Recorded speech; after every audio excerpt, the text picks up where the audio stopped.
An original. From Story Studio Network.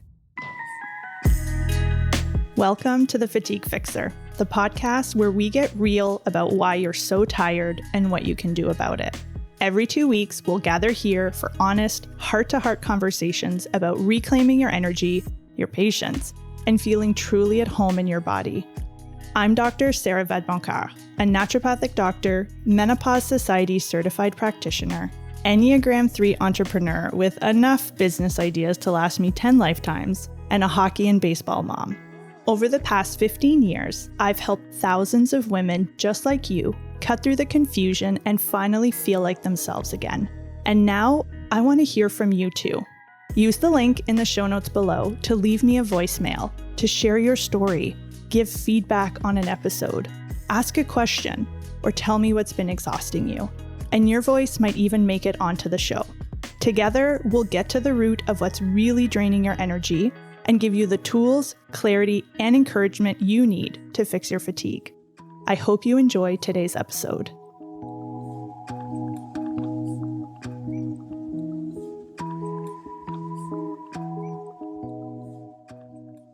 If your social media feed is anything like mine, everyone is talking about the nervous system. My patients are coming into the office worried about constantly being in fight or flight. They want to regulate their nervous system. They are concerned about their nervous system. And so today we have brought on a wonderful guest who's going to help us better understand what we're actually talking about when we talk about the nervous system, what nervous system dysregulation looks and feels like in the body, and how it can show up in a variety of conditions. And we're going to use the lens of migraines to have this conversation. Because one of the things that we haven't talked a lot about on the podcast yet, which is a big cause of fatigue, especially among women, is chronic pain. And so today we're going to talk about the relationship between pain and the nervous system. So my guest today is Valerie Beaulieu. She is a former athletic therapist, migraine and neuroplasticity expert with over 17 years of experience, helping people overcome acute sports-related injuries, chronic pain, and stress-related symptoms. After years of working with everyone from everyday individuals to Olympic athletes, she discovered that achieving freedom from chronic pain and symptoms goes far beyond the physical body and is deeply connected to the brain, nervous system, emotions, and identity patterns. Today, Valerie specializes in helping women break free from chronic migraines, pain, and symptoms by retraining the brain and nervous system through a powerful mind-body approach. Through her speaking, coaching, and signature RISE program, she empowers women to stop living in survival mode, regain trust in their bodies, and reclaim agency over their health and lives. Valerie, welcome to the Fatigue Fixer. Thank you, Sarah, for having me. What an honor. I'm very excited for this conversation, and I think you're the perfect person to have it with. So maybe we can start with just setting the stage, because I think the word nervous system gets thrown around a lot, and people use the word nervous system, but I don't know that everyone knows exactly what they're talking about. So maybe let's just start by explaining for our listeners, what is the nervous system? I love that. And you're right. It's a good thing that it's almost like a trend. Well, I'll say the word trend, but there's so much awareness around this, which is a beautiful thing, and it is necessary. But you're right. There's a lot of misunderstanding around what it means. I like to, if that's okay, I use an analogy to explain this. Sure. I know you and I have talked before, and I've used it, but I find it kind of gives us a better understanding as to how your body actually functions.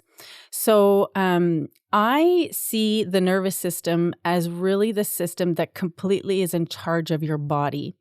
But when we talk about your health overall, it is, in my not only opinion, but also scientifically, it's proven that it is run by two systems, your brain and your nervous system.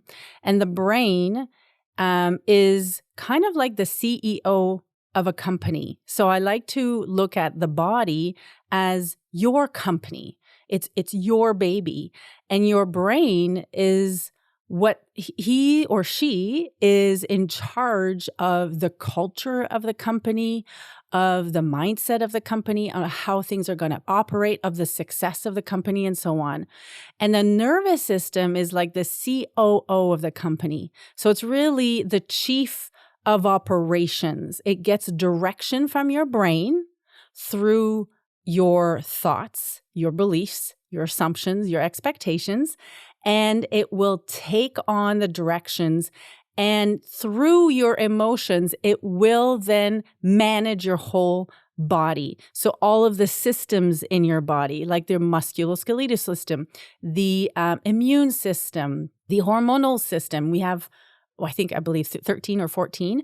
And so it's very, very important to recognize that you could be doing everything right, like perfectly, to stay healthy or to avoid pain and whatnot from a bodily lens. But if your brain, so the way you speak to yourself, your beliefs and so on, and your emotional state are haywire or it's just out of control, then the body will respond according to that. So in a nutshell, the nervous system is really the system in charge of the function of the body, if that makes sense. It does. I love that analogy.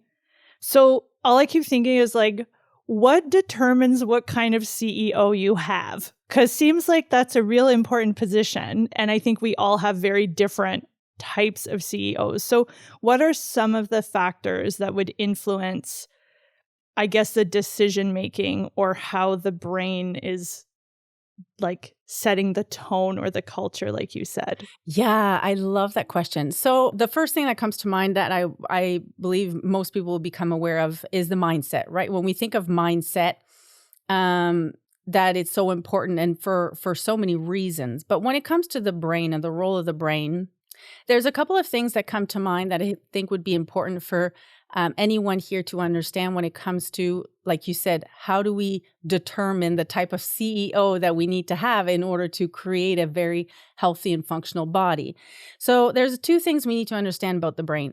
The first thing is when it comes to our thinking, our mindset, 95% of our thoughts are subconscious.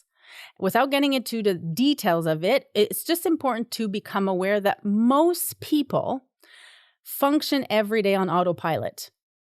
We're actually not aware of what we think every day. And there's anywhere between, if I remember correctly, 70 to 80,000 thoughts a day that goes through our brain. And 95% of them are subconscious. So we pretty much run on autopilot. And most of our CEO mindset has been conditioned from a very young age, from our past, from learned experiences, from our surroundings, parents, teachers, friends, what have you, trauma experience. So becoming aware of this is the first step. If you're not aware and you just want to keep living on, autopilot, then it's never going to be possible to make the change. So awareness is the first step of that. Now, the second thing is start to become aware of the language you use to describe yourself, describe your body, describe even your health condition, your diagnoses, your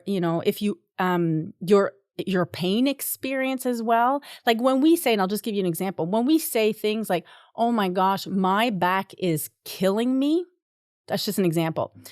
Words carry a frequency. It's very, very powerful, and they create an emotion in the body. So using words that can create fear, for example, in the body, your body will respond to that. Your nervous system will respond to that. So the first thing I would say is become aware of your patterns right now as to what kind of a self-talk you have, what kind of a lens you walk every day with. Is it fear-based? Is it love-based? Is it full of compassion, of peace, of frustration, anger? What does that look like? And then you can start making changes. You know what? I want to build, like, I love the word you said, like a culture inside my body that is a lot more that will promote, I guess, a healing environment for my body. And we all know that fear and frustration, anger is not where it's going to start. It must really shift into more of a place of love, self-acceptance, compassion. Mm-hmm. Well, and our brains are designed to look for fear. So if all your thoughts are fear-based, your brain, again, is sensing that and responding. So I feel like that would create a very vicious cycle.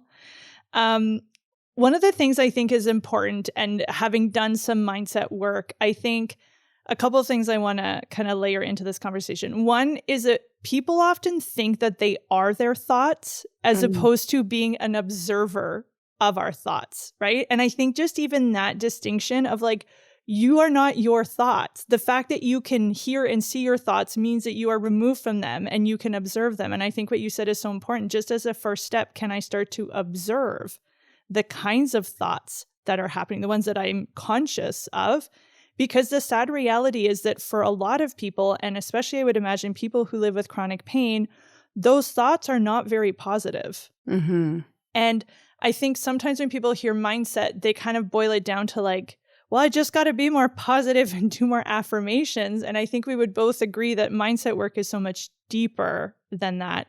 One of the best analogies I've ever heard was that your mindset and your kind of automatic thoughts are kind of like if there's a big snowstorm and you're going out in your car, you're probably going to try to drive in the tracks that the other cars have already made. Right? You're trying to like pick the path of least resistance. You're not going to go off-roading where there's no tire tracks, right? Because that feels easier. And so a lot of our automatic thoughts and behaviors are when we get up in the morning, our car just follows the tracks that we've been doing for the last however many decades. And in order to get off that track to create a new set of tracks, you literally have to like yank the car out of the easy tire tracks and you need to literally like forge a new path. And you're not going to do that with one or two positive affirmations. Like this is going to require some work. Some right? practice, yeah. What would you say to some of those ideas? I love that. So you said something that's important at the beginning about fear. So the latest pain neuroscience actually discovered and confirmed that fear is the emotion that will perpetuate any chronic pain cycle. So when your nervous system picks up the emotion of fear, and on a side note, fear is not what most people expect it to be like. We think of fear as in, oh my God, you're afraid, you just panic, you run away. Fear is actually the superficial emotion that can disguise other emotions, such as shame, guilt, frustration, anger.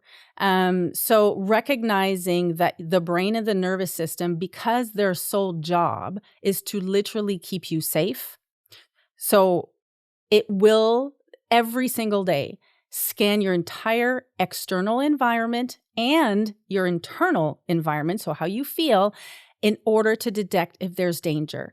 And if it senses fear, then it will alarm you through either a symptom or, there's so many ways it will tell you in order to pay attention.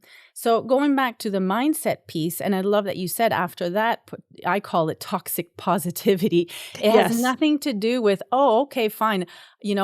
This pain is wonderful. I need to put a smile on my face. Like, that is, your emotions don't lie. You can be saying a positive affirmation, but if you don't feel it and you don't believe it, then your body knows the difference.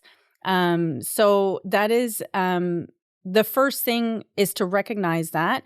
And when you said about familiarity, because your brain is designed to keep you safe, when your nervous system senses that you're doing something that is very different than what you're used to, it will try and pump the brakes. It will try and stop you from doing that because it's unfamiliar. It doesn't mean that it's bad. But most of us go about our day when we feel, let's say, nervous or anxious about doing something and we're not quite sure, we associate that as, ooh, that must mean it's our gut that we shouldn't do it. In fact, I always see it as that is more the reason why I should push through it to break that fear pattern, to teach my nervous system that what I'm about to do is actually safe. And that's how we actually expand our nervous system capacity. And the more you do that, the more we build resilience and the more the fear or the survival state decreases and the body eventually adapts. But it's like everything you said is really bang on when it comes to recognizing that we're all accustomed to live every day in what feels comfortable and familiar. So as soon as we do something that will push us outside of our comfort zone, your body will try and stop you. So just become aware of that and embrace it. And then you can make a decision whether you want to push through it or not. And I think also like that reminds us to have compassion as to why doing anything new feels so difficult. Even if the new thing is quote unquote really good for you, if it is different from your baseline, your brain is going to have some thoughts and feelings about it. And like you said, that doesn't mean you don't do it. It actually means that you need to like train your body to tolerate this new thing. And eventually that new thing becomes your baseline and your brain kind of gets used to it. But that's part of why changing behaviors is so hard. I want to and address what you brought up earlier too about your thoughts are not who you are, because that's a very big piece of what I work with clients. But when it comes to learning to break the pain cycle you're in, and it's all about identity work, believe it or not, because most of us, again, a thought is just a thought. It does not mean it's true. And that's another important piece, even if you were given a diagnosis. And I will say that because even if, let's say, there was an MRI or test results that had given you a form of a result and you were given, a diagnosis or even perhaps a prognosis as to what to expect for the future, what you make it mean will matter more than anything. So if you believe it to be true, then your body will actually start to respond accordingly.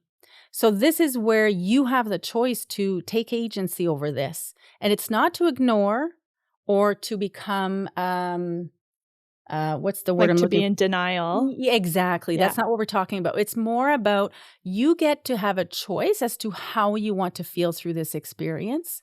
And it starts with your belief and your assumptions and your expectations. Yeah, I think it has so much to do with the meaning that we make things, right? So if someone gets a diagnosis, the meaning that you make about that, I think, could have a huge influence on your experience. Okay, I want to talk about what this actually looks and feels like when people are having nervous system, dysregulation, if that's even the right word. So I think almost everybody has heard of fight or flight. Mm-hmm. I think people are starting to learn about freeze and fawn. So can you walk us through, like, what are the different, let's say, dysregulations, or what are the different ways that our nervous system can either get like activated? And maybe what's happening in each of those things. And then I'd love to go through kind of what this looks like afterwards. Like, what does this look like physically, mentally, and emotionally when this gets activated? So what are the different ways? Like, I know fight, fright, I can't even say them. Yeah, fight, freeze, flight, freeze, fawn are the ones That's that right. I am aware of. Yes, those are the four most common ones. Again, we could really go into a rabbit hole for this, but I'm going to try and really make it as simple as possible to understand it. So there's four states. Two of them are the fight and the hold on a minute. I don't want to get lost in my own train of thought. I should have my little diagram here. So we're going to start with the fight, which is probably one of the most common one that people would become aware or know of. The fighting response, I like to use the analogy of, for example, let's use a bear or a lion. So let's say you're walking in the woods, you encounter a lion. Your brain has learned from a young age through school and what people are telling us that lions are dangerous and they can kill you. So as a result, when we see a lion, your body remembers that. The brain and the nervous system will equate lion with danger, so it will then react. And it will shift you into a survival state, one of those four. Now, everybody's different. There's no right or wrong.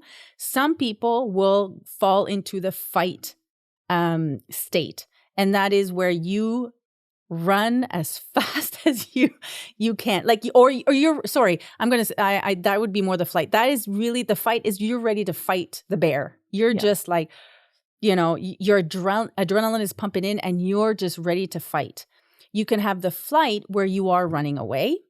You can have the freeze and the fawn. The freeze and the fawn is really where your system kind of shuts right down because it's too overwhelming. So you can either shut down and pretend like you're dead, which would be more like the freeze. They kind of go into the both of them, or you just completely are in shock and you don't know what to do. So those are really the four simple examples. But to go a little bit more into what it would look like on a daily basis, most people are in a survival state they're not even aware of right now as we speak. They're so used to running their day like the lion is constantly running after them. The main causes of that is our society, cultural expectations, or pressure we put on ourselves. It's very much a learned response. As now with social media, our phones, we are never, ever, ever taking a break from doing nothing and from silence. And that's the only way your nervous system can rest and repair is when you are in that state. But because we're constantly doing something, looking at something, talking, feeling, we're constantly go, busy, busy, busy, then your nervous system is always trying to, and that's what you said the word dysregulated. It'll be either in one of those phases. You can also move around in one or two at the same time.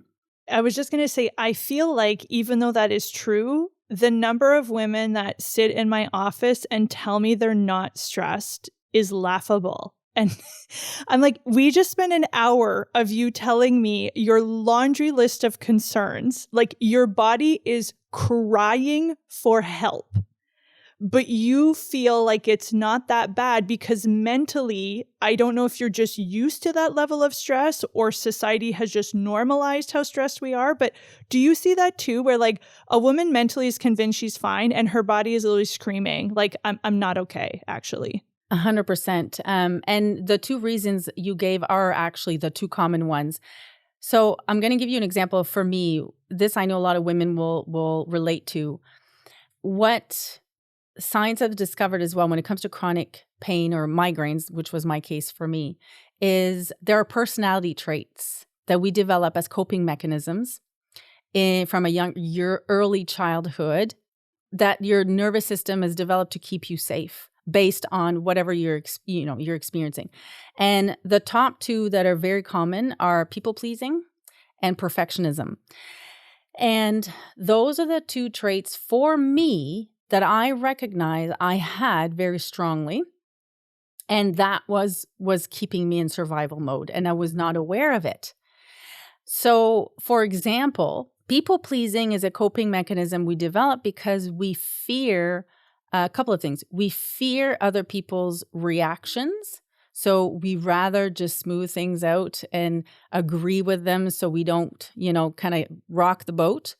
Or we might fear being rejected. And also, especially for women, we're often taught from a young age, well, it's important to be nice. We need to be nice to people.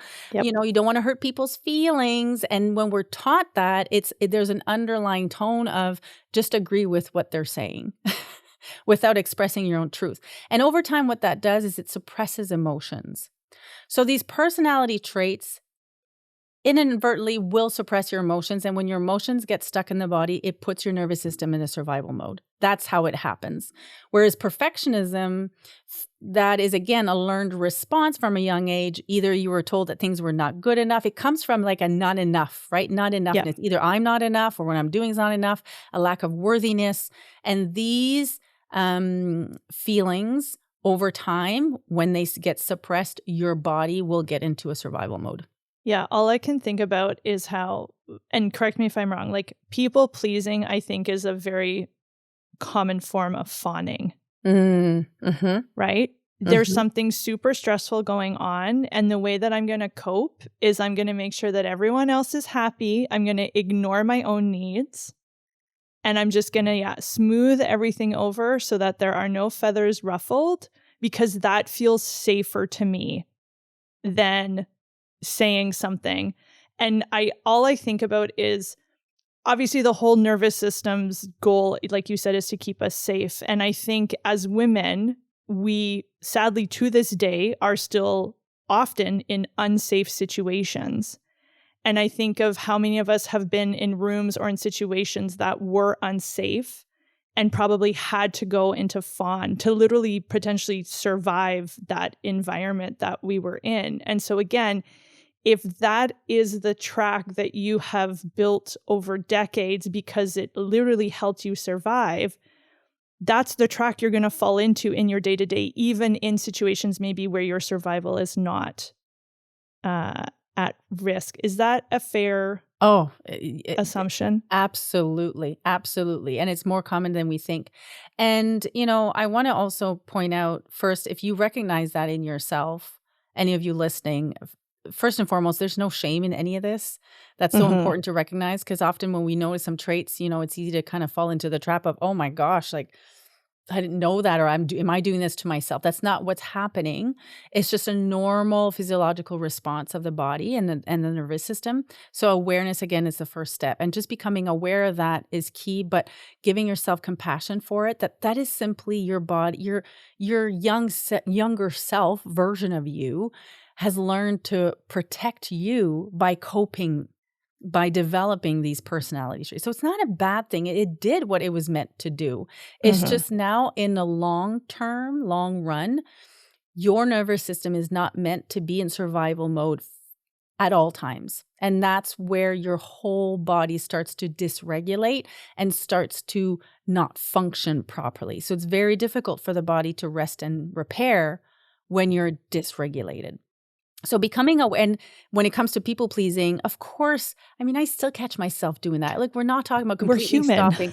Exactly, we're Yeah, human. yes. But recognizing, and when you do this work, you become so in tuned with your body. And so you're like, oh, here I went there again. Interesting. I wonder why. What am I trying to protect myself? And then you can easily shift that perspective, which will shift how your body responds over time.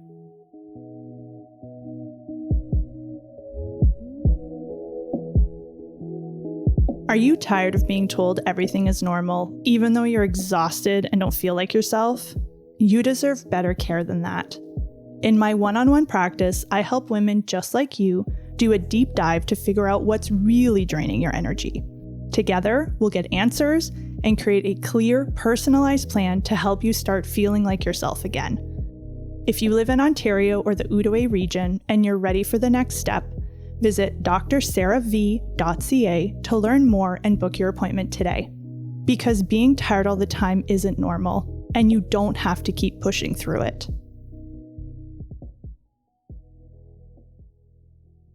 One of the things you said earlier was that one of the ways that the body and the nervous system recover is through silence. And I noticed that because I've had a very long journey of like dealing with my relationship with silence. It's actually something I like chat about a lot with my therapist.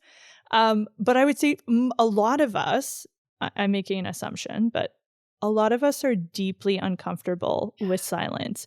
What I see and my tendency, if I'm not being mindful, is like you said, we're constantly filling the space with more podcasts or music or reading or social media, or like most of us feel bored or like deeply uncomfortable when there's no stimulus. Why is that? What's going on? So I'll address this from two different lenses. So from an external environment lens, I truly believe that's how we're conditioned to be. I mean, I don't know if you can relate to this, but I know that if I ever tell someone, like, look at when we see someone for the first time, oh, hi, how's it going? How are you? Oh, good. Oh, life is busy. There's this thing about busyness that it feels like we almost need to wear it like a badge of honor. It's like if you have a job that requires you only to work 2 hours a day for 5 days a week, well, what will people mostly say? Well, geez, must be nice to be you.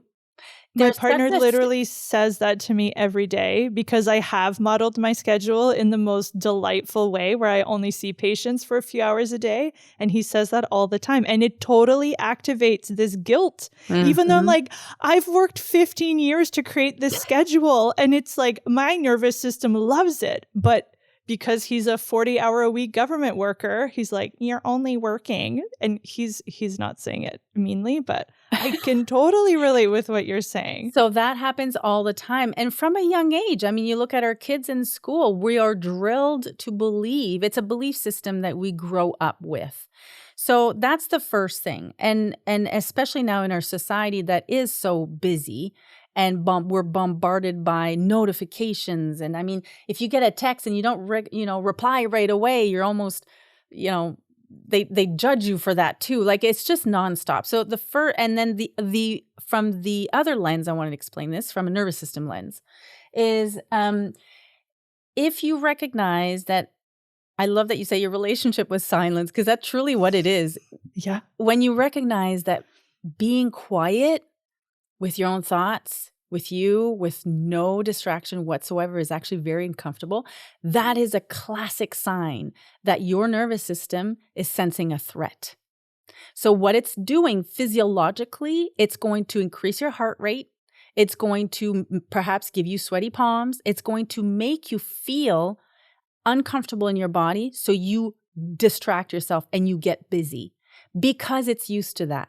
That's what it's familiar with. So I always say that is your opportunity to actually practice teaching it that it is safe to do that. So whenever you notice, if you're waiting for an appointment, instead of sitting scrolling mindlessly on your phone, try it for a few minutes where you put your phone away and just sit there and observe, watch people, and just be in the moment. And doing little micro dosage of things like that every day can really help and regulate your nervous system. Yeah, I forced myself to do that. One of the things I read around this that felt very true for me is around children who have grown up with parents who struggled with alcoholism often have extreme hypervigilance. And I grew up with a father with alcoholism. And part of, I think, my discomfort with silence is that silence meant that you never knew when he was going to turn. And there was very scary anger that could come out of him. So I think that is part, like, this is very deep, deep shit. And again, I'm working on it. I've worked on it. But if you grew up with a parent like that, or some other situation where maybe your physical, mental, or emotional safety didn't always feel like it was there, silence can feel extremely threatening. Mm-hmm. Yeah. The fact that you're aware of it, that is huge. That's huge. And it's very, very common. So I'm glad you shared that because, everybody experiences a form of trauma, big T, small t. So it's a matter of just recognizing where in your life perhaps you know that if you wanted to do something, for example, sit in silence or whatever that may be, but you were scolded for it or you were told not to, those are often the areas that may have brought your nervous system into a state of protection. Yeah. Can we talk about how this all manifests as pain? So you said earlier that when we suppress our emotions because we're in one of these, maybe maladaptive nervous system states, those emotions don't just evaporate, they sit in the body. So what's the connection between the nervous system and pain? So the first thing I want to say is the sensation of pain. So pain is a sensation that we feel in our body. There's different types, of course. But it's important for everyone to know that the sensation of pain is always created by the brain, never, ever, ever by the body. So even though, let's say you have shoulder pain and you're touching And you're like, yeah, but it's sore when I do this. Of course it is, but it's the brain actually producing the sensation, and it happens so quickly, through your neurons and that transmission of signal that you think it's in your body. So that's the first important information to become aware of. And the pain sensation is a signal. It's just a signal that your body is trying to tell you that it's detecting something is, and I'll put in quotation, wrong. Okay. Now, before I answer it'll lead us into the question. I want to talk about neuroplastic pain. So what the latest science has discovered is that we, for the longest time, were under the impression to believe that when we experience ongoing pain, so pain that comes on and off, or it's always there, wherever in your body, it is likely due to damage, wear and tear, or something is really, really wrong, like, perhaps like a mass or that's it, a tumor or a disease or some sort. So we were conditioned to believe that there's something physically or structurally wrong with the body when we had pain. But what the science finally has discovered is that when it comes to chronic pain, and to make it simple, any pain sensation that has lasted more than 4 to 6 months is considered now neuroplastic pain. What we mean by neuroplastic. So neuroplasticity is just a term to describe that our beautiful body and brain has the capacity and the ability to just change over time. So you can change as a person, your brain adapts. But neuroplastic pain means that the brain has developed a pattern over time through how you feel, that there's always something dangerous. So it's continuously keeping you stuck in that pain loop. And it has nothing to do with the body itself or the damage or whatever diagnosis you might have. And I mean, anyone can really possibly Google them, but Dr. Howard Schubiner, these are like pioneer doctors in this mind-body medicine. Dr. Howard Schubiner, Dr. Alan Gordon, there are some neuroplastic pain guidelines that you can look through, but I'll share just in a nutshell the most common ones. The first thing is, again, if you've had pain for more than 6 to 8 months, chances are your brain is just stuck in that pattern. So the good news is you can unlearn it and stop the cycle. Right. Yes. The couple of other ones, if you're noticing that you have had pain, let's say out of the blue, you started having pain in both shoulders at the same time, both knees at the same time, both hips. Chances are that's neuroplastic. The only time I would suggest that it's not, and you want to get it looked at, of course, if there's a completely new pain that started out of nowhere, you always want to rule out anything dangerous. So always go and get it checked out.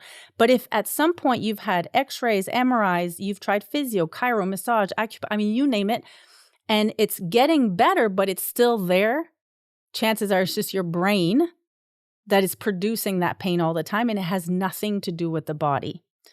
So when it comes to the emotional piece, we know now that fear is the emotion that will perpetuate that cycle. It's the emotion that will trigger that cycle.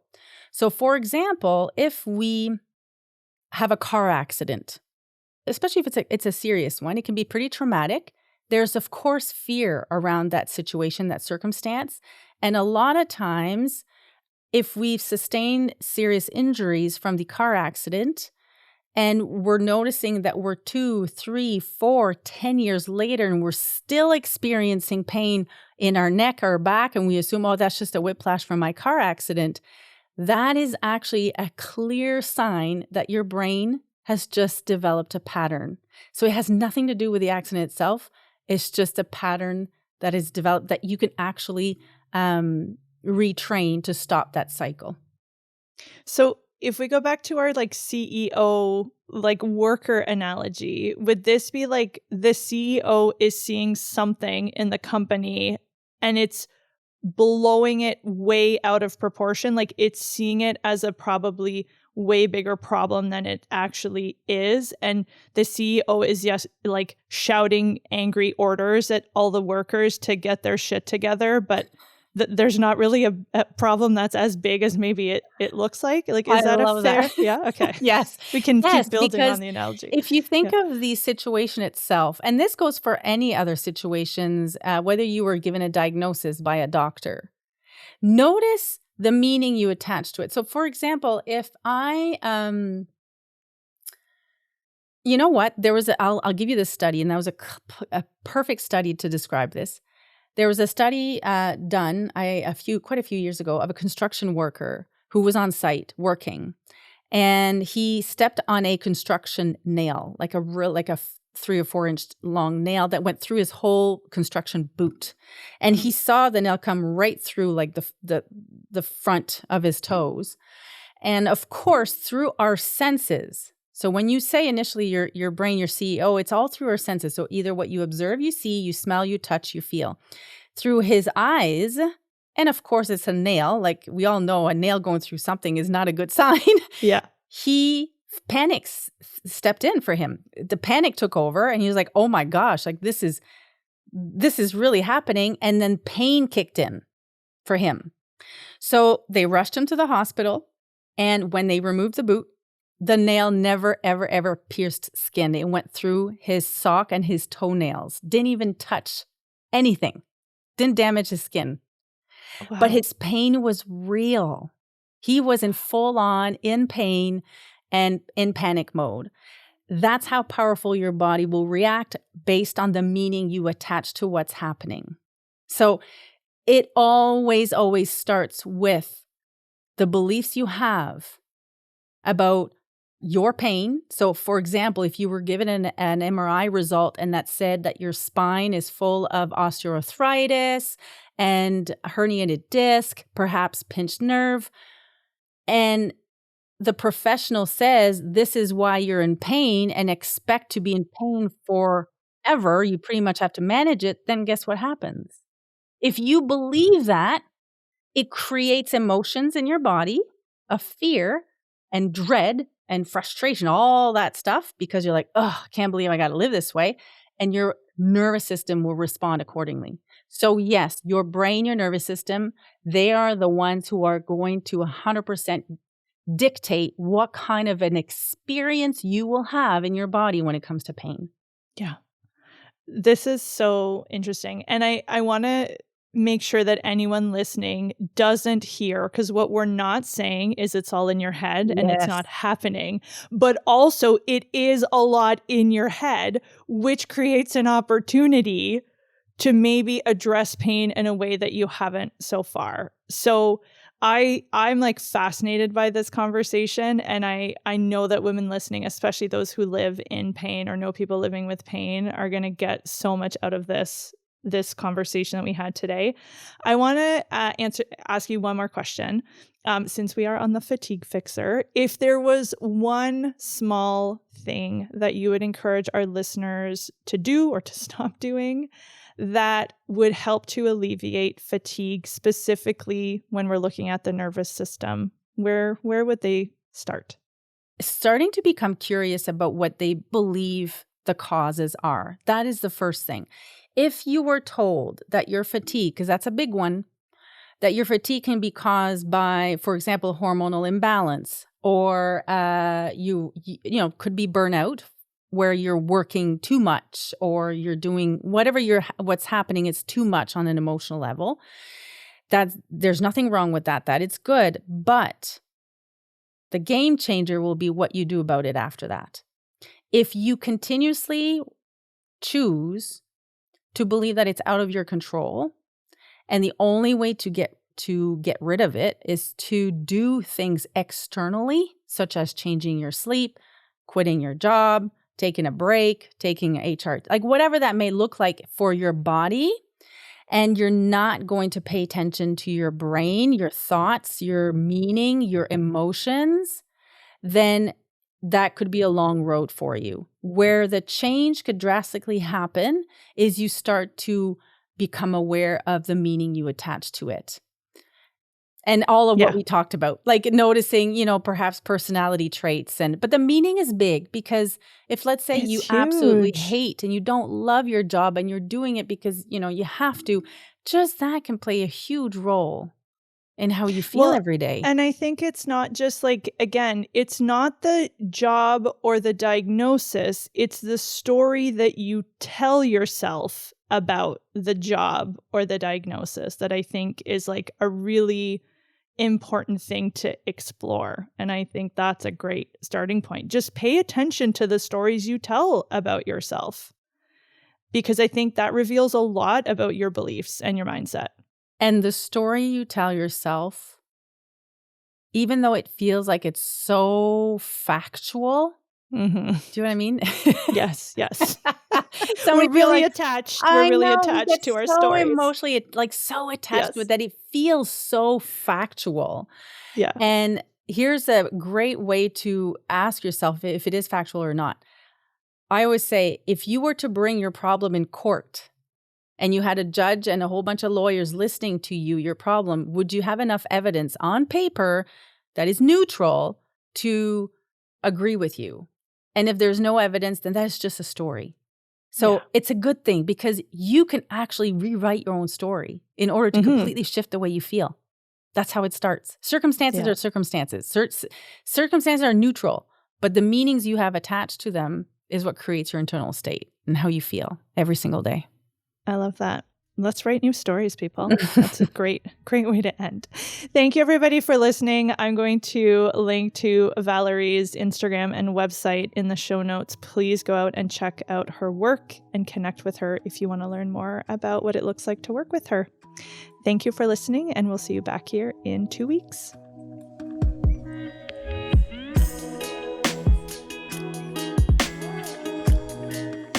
I know your time is precious, so it means so much to me that you're here. If you enjoyed this episode, share it with a woman in your life who could use a little extra energy and encouragement today. It's a small way to show her you care, because we're all in this together. Wondering what the next step is? Find out what's really draining your energy by taking my fatigue fingerprint quiz at fatiguefixer.ca/quiz. You'll discover which of the 5 most common types of fatigue you're dealing with, like frazzled fatigue, where your body's exhausted but your mind won't turn off, or drained fatigue, where no amount of sleep ever feels like enough. Your results will include recommended labs to ask your doctor about, plus my top suggestions for habits and practices that can help you start feeling more rested, calm, and in control. Because here's the thing, being tired all the time isn't normal.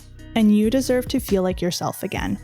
And hey, if you've got a story to share, a question, or just something on your mind, leave me a voicemail. Your voice might even make it into a future episode. Thanks again for listening, and remember, it's not all in your head. I believe you, and we'll figure this out together. I'll see you right back here in 2 weeks.